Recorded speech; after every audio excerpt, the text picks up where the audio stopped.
Naharang ng mga tauhan ng Bureau of Customs at PDEA ang 39 na inbound parcels mula sa ibang bansa. Yan ay matapos mapag-alamang naglalaman ito ng mga substance na pinaghihinalaang illegal na droga. Narito ang detalye. Sa pagpapatuloy ng pinaigting na border protection at anti-smuggling efforts ng Bureau of Customs, nasabat sa NAIA ang 39 na inbound parcels na naglalaman ng mga substances na pinaghihinalaang illegal na droga. Ayon sa Bureau of Customs, 5 sa mga inbound parcels na ito ay mula sa India na napag-alamang naglalaman ng 4,334 grams ng pinaghihinalaang methamphetamine hydrochloride o shabu. Tinatayang nagkakahalaga ito ng 29.539 million pesos.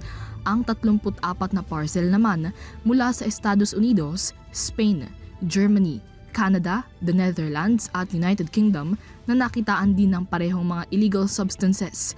Kabilang narito ang nasa 5,659 na gramo ng marijuana o kush na tinatayang nagkakahalaga ng 8.488 million pesos.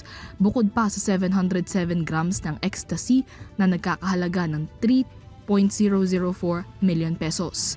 Sa kabuuan, aabot sa 41 million pesos na halaga ng illegal na droga ang nakumpiska mula sa magkakahiwalay na operasyon.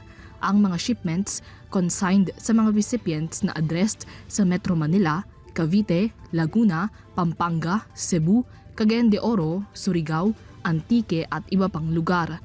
I-turn over ang mga nasabat na parcel sa Philippine Drug Enforcement Agency para sa kaukulang laboratory examination at kaugnay na investigasyon.